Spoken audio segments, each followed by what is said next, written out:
Listen to me good, because it's going to be a lot of information coming at you fast, but it's super important that everybody in the United States hear this. You could download it, you could share it, you don't need to tag me. It is just information that you guys need. When the big, beautiful bill was signed into legislation via Congress, it allocated $170 billion. That's already happened to ICE, to the Department of Homeland Security. There is another bill that Congress is about to pass for another $28 billion to go to the FBI as well as ICE. ICE now has the largest law enforcement budget. It is larger than all law enforcement agencies combined. Okay? Why are they funneling them so much money? They are building their own private prison system. This is already underway. It is already being done. It is overseen by the FBI. They don't answer to the judges. They don't answer to anybody but the President of the United States. So the President of the United States of America will have his own prison system. It is an industrial prison system. He profits off of people being in jail, okay? That's how the American prison system has always worked. ICE agents are able to act with full impunity, and they are going to get paid for imprisoning you. ICE agents are also being trained by the IDF, which is the Israeli Defense Forces. The IDF is the Israeli army that is responsible for committing the genocide against Palestine.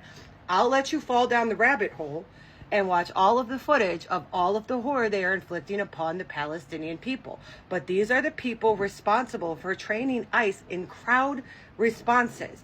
So ICE's job is to specifically antagonize the American citizens so that they can act with full impunity, whether it's murdering them or imprisoning them. If they murder you, then they get rid of what they would consider a dissenter. If they imprison you, then they have a slave to make money off of. Either way, your interactions with ICE guarantee that the president makes more profit off of the citizens of the United States of America, and the most cruelest army we have seen in modern history is the one responsible for training ICE, but it doesn't stop there.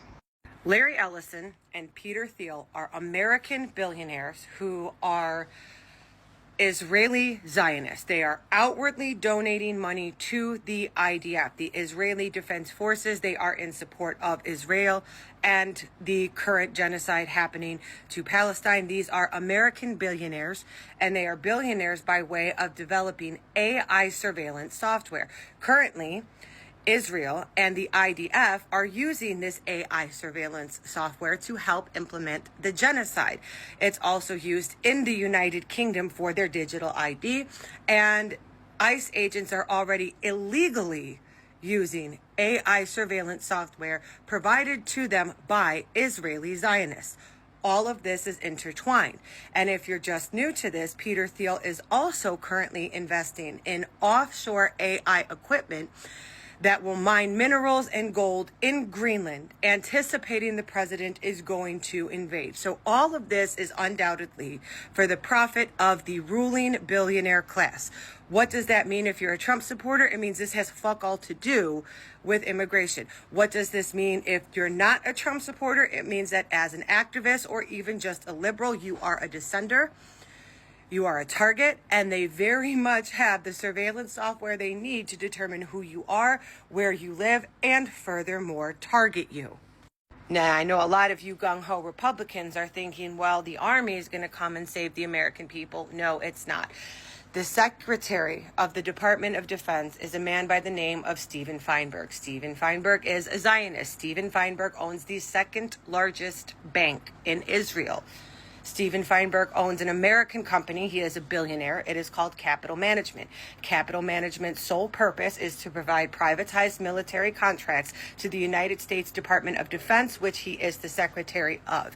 It's also massively important that we remind Americans they just failed their financial audit and can account for $506 billion of American taxpayer money that was budgeted to the Department of Defense. Why am I saying all of this? It's more likely that the Army would pair with the FBI, ICE, and IDF to further oppress citizens of the United States. They have made it very well known via Project 25 and Project 26 that they intend on getting rid of 100 million Americans. 100 million Americans is roughly 1/3 of the population in the United States of America. These people are now financed to commit a genocide, capable and willing to commit a genocide, and are operating with the backing, training, and also planning of people who are actively committing a genocide. There has never been a greater risk for the genocide of the citizens of the United States of America than there is at present. It does not matter what your political affiliation is. When AI surveillance kicks in, you will not have free speech. You will not have the constitutional right to peaceful assembly. You will not have the right to bear arms. You will not have freedom of press. And you will not have taxation with representation, because they are adamantly and vigorously funding a police authoritarian state while you don't have health care, while you don't have FEMA relief, while your children's Department of Education for the entire United States as a whole was defunded and funneled into the Department of Labor. They are intentionally letting you know that you and your children will be slaves if you are a Trump loyalist with none of your constitutional rights. And that is the best case scenario for those of you who have white skin in the United States of America. For the rest of everybody else, whether you're an activist, whether you're a Democrat, whether you're a minority, whether you're a woman, whether you're a migrant or an illegal migrant, you are a person of interest, and you are undoubtedly under attack, and the war they have declared is on you. I said it before yesterday, and I'm going to say it again today. The President of the United States of America has declared war on the citizens of the United States of America.